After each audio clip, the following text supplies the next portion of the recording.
Et salut tout le monde, c'est Shido. On se retrouve bien pour la partie 2 de la Mangatech. Que j'ai eu le courage, comme je vous ai dit dans la première partie, comme quoi j'avais retiré toute la première façade de manga. Et bien c'est chose faite. Comme vous voyez, la première façade a été retirée. J'ai pris... Bon, en vrai, j'ai pris 20 minutes. Donc ça va encore. Mais bon... En faisant gaffe quand même de pas trop abîmer les mangas quand même. Alors je vous épargne tout ce que je vous ai sorti quand même. Parce que là actuellement sur mon lit de 2 places, c'est moitié rempli de mangas quand même. Donc je vous ai dit, il y a quand même un bon nombre de tomes. Mais là du coup c'est la deuxième partie. Et du coup j'ai décidé que ce sera la dernière partie de la présentation de Mangatech. Comme je vous ai dit actuellement, la deuxième étagère que j'ai est rempli de mangas, ça c'est vrai, mais ce sont les mêmes mangas, les mêmes dispositions que lors de la dernière vidéo de présentation de Mangatech, à savoir en juin dernier. Donc si vous avez quand même le courage quand même d'aller voir, eh bien il s'agit tout simplement des mêmes mangas. Ça n'a pas bougé, que ce soit sur le deuxième meuble que je possède pour les mangas, et aussi du coup les mangas Pokémon. Donc à part éventuellement le tome de épée bouclier que j'ai racheté récemment, je crois que c'était le mois dernier, ça n'a pas du tout bougé. Donc c'est pour ça que il n'y aura seulement que la présentation de cette Mangatech, et encore cette deuxième partie, elle ne change pas trop non plus, parce que c'est à peu près les mêmes mangas que dans la dernière partie, mais bon. Il faut quand même présenter quelque chose, et je pense qu'en deux parties, refaire un petit débriefing par rapport au tome. En plus, bah, c'est pas même si les mangas, comment dire, ont pas bougé, bah, ils sont quand même augmentés en nombre plutôt plus sur les tomes sortis que sur le nombre de titres. En plus, bon bah on commence tout simplement par du coup l'intégrale de Demon Slayer, donc les 23 tomes. Les 2 tomes collector, donc le tome 1 en effet un peu papier dessin granuleux. Le tome 23 collector que je trouve magnifique. Je suis quand même un assez gros pigeon quand même, il faut le dire. Maintenant pour les collecteurs, c'est vrai que je commence à prendre des coffrets collector ou des éditions jaquettes collector. Bon. Voilà, c'est pareil en fait, tout simplement. On a les coffrets des tomes 21, 22 et 23, donc les derniers coffres free, pardon, excusez-moi, de Demon Slayer. Malheureusement, j'ai pas les anciens, mais bon, on va dire que au moins j'ai les 3 derniers.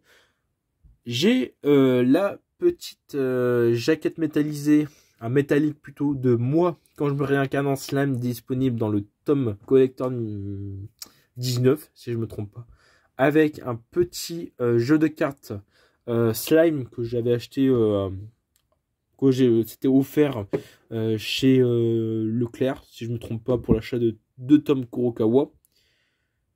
Je suis bien content. Bon, les cartes, c'est pas non plus la grande qualité, mais bon, plutôt dans l'optique de les avoir en collection, ben c'est resté là. Et du coup, pour finir Demon Slayer, eh bien, on a le spin-off qui raconte... alors, je me rappelle plus... Qu'est-ce qu'il raconte là-dedans? Bon, c'est un bon petit spin-off qui raconte de bonnes histoires sur 2 piliers. Je crois que c'était le pilier de l'eau et le pilier du feu. Rengoku et... Oh, punaise, à chaque fois, je les oublie, les piliers. Faut vraiment que je les retienne. Bon, en tout cas, c'est un bon petit spin-off. Et les histoires courtes de l'autrice, eh bien, de Demon Slayer, de son nom Gotube. Alors à chaque fois, j'ai un délire, mais je crois que c'est pas son nom de famille, c'est plutôt son nom d'auteur, son nom d'autrice, voilà. Bon, on passe à la suite. La suite, eh bien, c'est pareil, c'est encore un bon petit titre avec les Jujutsu Kaisen, donc les tomes, les 16 premiers tomes. J'ai le tome 17 derrière que je dois vous présenter en achat manga. Je vais le tourner pareil juste après, comme ça au moins niveau manga, je suis à jour. Et on a le Jujutsu Kaisen tome 0, je crois que c'est quoi, l'école d'exorcistes de Tokyo, dont, du coup, on a eu un film à l'été dernier, je crois, ouais. Oui, on a eu bien, oui, bien sûr, on a eu un film. Mais par contre, quand il était sorti, je crois que c'était vraiment à l'été. J'ai pas eu l'occasion encore de le voir. Il paraît qu'il est assez cool. Le tome 0, je l'ai lu et franchement, c'est une tuerie. Bon, Jujutsu Kaisen, un peu comme Demon Slayer, c'est vraiment, vraiment un bon titre. Qui a ses qualités et ses défauts. Voilà, chacun pourra juger de l'œuvre. Bon, en tout cas, franchement, voilà. Pour avoir au moins l'intégrale sortie de Jujutsu Kaisen, malheureusement, j'ai pas le collector du tome 13. Je suis un peu dégoûté. Mais bon, c'est dans la période où j'achetais pas encore les tomes collector. Par contre, vous inquiétez pas pour le tome 17, j'ai pris quand même le collector. Je vous montre tout ça dans une prochaine vidéo achat manga. Je pense que là, je vais sortir peut-être les achats manga. Pardon, excusez-moi. Présentation manga texte cette semaine. La partie 1, normalement, elle devrait sortir le lundi. Donc aujourd'hui, quand je tourne. Et la partie 2 sortira du coup dans la foulée de la semaine, jeudi, je pense. Avant d'enchaîner sur Pokémon. Pokémon 1, parce que je pense que je vais vous faire quand même, pas en mode let's play classique, mais plutôt en mode aventure découverte, tranquillou pilou, de Pokémon écarlate ou violet. Ça dépendra de mes humeurs et du choix que je vais faire. La petite figurine d'Akaza, voilà, qui en fait était cachée derrière la première pile en face. Malheureusement, c'est un peu compliqué actuellement pour mettre les figurines. Donc malheureusement, je les place là où je peux. Trêve de bavardage, continuons avec les tomes de The Rising of Shield, les 20 tomes. Voilà, 20 tomes de... Je suis vraiment, vraiment très content quand tu sais qu'un titre atteint le 20e tome, c'est que derrière, il y a quand même pas du contenu à lire. Franchement, c'est super plaisir. On a le spin-off de Raftalia, on a l'artbook de The Rising of Shield, ça n'a pas changé. À la suite, on a les tomes de Mushoku Tensei avec du coup les 16 premiers tomes. Le 17 normalement devrait sortir le mois prochain. Je l'attends énormément. En plus du coup du préquel avec les aventures de Roxy juste ici en 7 tomes qui pareil devrait accueillir son 8e tome en même temps que celui de l'aventure principale. De nouveaux titres. Pareil, qui sont arrivés sur la chaîne, oui. Oui, sur la chaîne, oui. Dans la Mangatech, à savoir Call of the Night, que j'ai découvert du coup par l'animé, qui m'a vraiment bien plu. C'était assez marrant, voir le délire du collégien qui sort la nuit, qui découvre les vampires. Bon, voilà, ça devient un peu plus sérieux dans les prochains épisodes. Witch Watch, que j'ai découvert grâce à la vidéo d'un youtubeur, alors je me rappelle plus à chaque fois comment de qui je l'ai fait, mais il paraît qu'ils m'avaient présenté du coup Witch Watch. Plutôt bien plus, c'est plutôt comédie. Alors je sais pas si ça va partir en romantique, mais bon, c'est l'histoire d'une sorcière et de son ami d'enfance à moitié ogre, ou ogre tout court en fait, qui devient son familier. Bon, c'est assez marrant à lire, je vous laisserai plancher sur ça, sur chat, ok, sur chat, ok, sur ça, voilà, une nouvelle expression. Juste ici, nous avons les Classroom for Heroes, et j'ai oublié de remettre le tome 14 qui est, je sais pas où, à la boîte, mais dans une autre pile, mais bon, c'est pas grave. En tout cas, là, on est actuellement au 14e tome, qui est normalement était prévu là, mais étant donné que je l'avais pas encore lu, bah, j'avais profité. Oups, je viens juste de voir que ce petit tome n'était pas bien mis dans sa jaquette. Vu que ça faisait partie des lectures que je faisais cette semaine, j'ai oublié de le remettre. Bon, bah voilà. Ensuite, on descend de... Ah, je peux même pas m'asseoir sur mon lit, étant donné que c'est bien rempli. Battle Game in 5 Seconds, ça s'enchaîne. Voilà, c'est... Pareil, c'est l'un des titres où vraiment j'ai pris énormément de retard. Je crois que j'étais arrivé au tome 10. Niveau lecture, on est au tome 19, actuellement sorti aujourd'hui. J'ai quand même quelques tomes à rattraper. Mais c'est pas grave. Hein. De toute façon, je préfère encore avoir les tomes. Bon, c'est un peu... voilà. En tout cas, je préfère avoir les tomes chez moi. Comme ça, le jour où j'ai envie de faire un raid alors c'est pas vraiment un run, mais un run d'un certain titre, au moins je serais content d'avoir tous les titres sortis à jour, comme ça au moins je suis tranquille. Un coup de cœur, quintessentiel quintuplet, bon manga fini quand même, mais qui a quand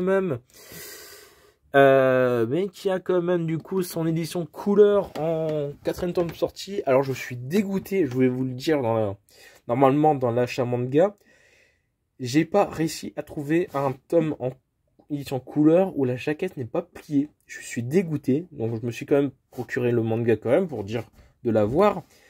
Comme vous savez, je suis quand même un peu maniaque sur les bords, sur les achats manga neufs, où j'apprécie que le manga soit pas non plus explosé. Peut-être un peu plié, allez pourquoi pas quand j'ai pas le choix, mais s'il peut être parfait, c'est tant mieux. Et je préfère encore limite que le manga se plie dans mon mangatech, au moins, bon, voilà. Après, selon certains rangements que j'ai pas forcément le meilleur rangement opti pour éviter les cornes. Ça, c'est pas grave. Mais en tout cas, je suis un peu déçu par avoir trouvé mon tome 4 non plié. Peut-être un jour je le trouverai. Voilà, on fera un remplacement, mais bon, actuellement, ce n'est pas possible. On continue du coup, pareil, avec le coup de cœur. Un de mes coups de cœur quand même depuis 2018 et du coup depuis cette année en 2022, les Darling in the Franxx. Je vous fais pas photo, j'ai pas encore lu la suite, j'ai lu juste le premier tome. Donc vous voyez les 1, 2, 3 et du coup le 5e tome qui se trouve derrière en présentation sont encore sous blister. J'ai pas encore eu l'occasion de continuer à lire, j'ai juste lu du coup le tome 1. Comme je vous ai dit, j'ai pris énormément de retard. De toute façon, malheureusement, c'est un peu con de dire ça, mais voilà, malheureusement, quand tu commences à acheter énormément de titres par mois, et que derrière tu travailles quand même, et que t'as pas forcément tout le temps possible pour lire, j'essaie quand même de passer plus de temps quand même à lire mes mangas, même si c'est un peu compliqué avec le temps.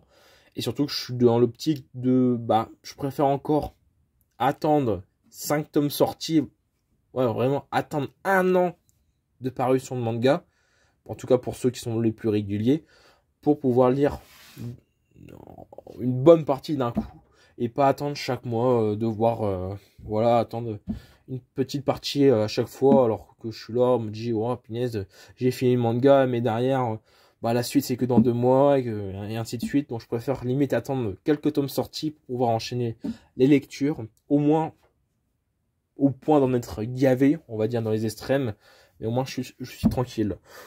Blablaterons moins et continue l'implantation de manga. C'est parti avec du coup les tomes de Moi quand je me réincarne en slime. Je fais pas photo. Un de mes isekai préférés depuis que l'anime est sorti, j'ai découvert. Le manga, je l'ai acheté par la suite au vu de l'anime, un peu comme Zirezi no Shihiro. Beaucoup de mangas, ça a commencé comme ça. J'ai découvert l'anime. Le manga l'anime m'a plu. J'ai décidé de continuer le manga parce que la première saison se limitait à 12 épisodes. Donc forcément, j'ai la suite par le manga. Je le fais pas photo, on le fait tous. Donc, moi, quand je me réincarne en slime, du coup, 19 tomes. Et vous pouvez voir que du coup, j'ai actuellement 19 tomes ici. La version classique. Alors là, je crois que c'est le... Alors, je me trompe pas. Ça, c'est... Attendez. Ah, punaise, j'ai ouvert celui-là et j'ai gardé celui-là sous blister. Ok, bon, en tout cas, j'ai ouvert celui qui avait un défaut. Comme vous voyez, c'est un peu décalé au niveau du chiffre. Là, vous voyez un peu mieux. Du coup, c'est lui que j'ai ouvert pour mettre la plaque qui est en haut métallique. Et j'ai gardé celui qui était vraiment plus correct sous blister. Bon, pourquoi pas. C'est pour l'instant le seul que je garde encore sous blister en termes collector. On verra par la suite si je l'ouvre. Mais je ne pense pas, étant donné que j'en ai déjà un. Juste ici, eh bien, on va enchaîner la dernière partie avec du coup, alors là-bas, donc ça c'est pareil, c'est un des mangas, je pense, les plus oubliés de ma mangatech, à savoir Atlantide. Un jour, peut-être, je recommencerai Atlantide, mais bon, c'est pas pour l'instant. Là, on a le duo Thompson Jacket de Dragon Ball, que c'était à l'époque, pour ceux qui ont connu France Loisirs, qu'on pouvait recevoir en achetant bien sûr les mangas comme ça, des livres, des BD. En tout cas, ceux qui connaissent dans les années ouais, plus 2000, 2010, allez, pourquoi pas. Début 2010, et encore je me trompe peut-être. C'était même carrément dans les années 2000. On pouvait recevoir ce genre de tomes. Alors peut-être que par la suite, c'était possible de les acheter en librairie, mais bon, pour l'instant, c'est comme ça. On enchaîne du coup avec toujours les 6 tomes de Gleipnir. Ça, j'ai pas continué. Ici, les tomes de The Radeon King. Alors, là, pareil, c'était, j'avais pas vu qu'au niveau sortie des mangas, j'avais loupé le tome 6. Heureusement, j'ai acheté le tome 6 récemment pour pouvoir être à jour niveau manga. The Cave King, bon, un peu déçu qu'il y a un manga tous les 6 mois sorti, mais bon, c'est comme ça. Mission Yozakura Family avec le 10e tome en haut. Voilà. Les carnets de l'apothicaire que j'ai réussi à dire, pardon, excusez-moi, sans problème. Les carnets de l'apothicaire. J'ai failli me mordre la bouche, mais c'est pas grave. Voilà, les 4 premiers tomes. Pareil, c'est une très bonne histoire. Ensuite, alors du coup là on se voit un peu mal. On a Shaman King Flowers et Shaman King Superstar. Ici donc 2 isekai avec The Dungeon of Black Company et Hero Skills. Achat en ligne. Et du coup pour finir la Mangatech et cette deuxième présentation, partie 2 du coup dernière partie, nous avons les 7 tomes de Time Shadow. Bon, c'est la moitié, le manga est fini, mais bon, pour l'instant, c'est en pause, pour les achats en tout cas. Et nous avons Black Shadow en 8 tomes ici. Et pour caler tout ça, encore un tome en mode double tome sur jaquette. Pardon, excusez-moi, je me suis relevé. En bas. Bon, bah du coup, après quand même, du coup, eh bien, au bout de 35 minutes, étant donné que si je fais le total de chaque partie, même pas 35 minutes, presque 40 minutes, parce que le temps que je finisse la vidéo en mode conclusion. Donc, pour ceux qui veulent un peu chiffres, c'est pas quelque chose que je préfère dire vraiment, parce que c'est pas celui qui a la plus grosse qui va gagner dans le manga tech, dans le manga game, on va dire, parce que réellement, bah, plus vous avez de manga, plus c'est compliqué d'être à jour, de lire tout le temps. Je vois beaucoup de gens qui ont qui ont énormément de mangas, mais qui malheureusement n'ont pas forcément une mise à jour régulière de leurs titres. Moi, le premier, hein, comme je vous ai dit, j'ai énormément de tomes que j'achète, mais qui ne sont pas du tout à jour. Heureusement, pour une bonne partie en ce moment, j'enchaîne les lectures, mais c'est compliqué de rattraper quand même le retard. Donc, niveau chiffres, alors, si on est un peu en mode, on regagne pas ce que j'ai trop en double, du genre que j'ai, bah, voilà, un peu Demon Slayer, 21, 22, 23 en coffret, mais 21, 22, 23 encore en classique, un 23 collector, des tomes, bon, qui sont pas vraiment des tomes classiques. Je pense qu'on n'est pas loin des 700 tomes. Voilà, je pense que c'est énorme parce que réellement, je ne pensais pas qu'un jour, donc quand j'ai commencé en 2015, bon, je radote encore, c'est un peu la même chose, que j'aurai autant de mangas. J'ai encore de la place. Peut-être pas forcément dans l'optique d'avoir une mangatech avec un beau présenteur, comme vous avez pu le voir. Elle n'est pas optimale niveau prise de manga, ni même de présentoir. Malheureusement, au jour d'aujourd'hui, je n'ai pas la possibilité de faire mieux que ça. Peut-être qu'un jour, quand j'aurai mon vrai chez moi, avec de grandes bibliothèques, beaucoup d'espace, peut-être j'envisagerai de faire un présentoir comme beaucoup font. Malheureusement, bah là pour l'instant je vis encore chez mes parents. J'ai pas énormément, j'ai une grande chambre, mais quand tu vois que j'enchaîne quand même les mangas, les scanners et plein d'autres conneries, on va dire comme ça. Attention, hein, conneries dans le sens rigolade. Je vais pas non plus dire que ouais c'est des conneries d'acheter des mangas. Donc c'était ça, j'aurais pas presque 700 mangas chez moi, hein, réellement. Mais bon. Voilà, c'est comme ça. Bon, en tout cas, je suis quand même très fier d'avoir cette mangatech chez moi. Au moins d'être passionné par quelque chose. Voilà, du coup, les mangas. En tout cas, je remercie encore une nouvelle fois pour ceux qui auront vraiment bien regardé les deux vidéos, donc les deux parties de ma Mangatech. Si vous voulez voir du coup la partie, la dernière partie qui ne sera pas filmée, je vous invite à aller voir les dernières parties, les dernières minutes de présentation de l'ancienne vidéo de présentation Mangatech de juin 2022, si je me trompe pas, avec 2021. Ça n'a pas changé, c'est toujours les mêmes titres, c'est toujours les mêmes emplacements. Même là, bon, à part quelques tomes qui ont un peu bougé, ça n'a pas bougé énormément. Je ne sais pas comment seront faits les prochains mois niveau manga. Plus de manga, c'est sûr. Niveau rangement, je sens que ça va être la guerre niveau place. Il y aura peut-être des reventes quand même. Je ne dis pas que cette solution ne sera peut-être pas approuvée. Par mes sens en tout cas. Parce qu'actuellement, bon, comme vous voyez, c'est un peu short niveau place. Sinon, bon bah voilà, je pense qu'il est temps de se quitter. La vidéo fait plus de 20 minutes, la partie 2 est même plus longue que la partie 1. En tout cas les amis, j'espère énormément que cette vidéo vous aura plu, cette présentation de Mangatech. Nous du coup, bah, comme à chaque fois, on se retrouve pour de prochaines vidéos. Achat manga, présentation de manga, c'est vrai que ça fait super longtemps que j'ai pas fait de présentation de manga niveau histoire. Ça me manque. Peut-être que demain, il y aura une présentation de manga si j'ai le temps de lire un titre ou deux ce soir. L'achat manga, pareil, bon, ça arrive. Les vidéos gameplay, pareil, ça arrive. Je le redis encore une fois, mais j'essaye quand même de... Peut-être pas augmenter, mais... peut-être pas augmenter le nombre de vidéos, mais essayer de moins de diversifier les vidéos. Voilà, j'ai acheté un peu du matos récemment pour vous proposer quand même du gameplay sur la chaîne.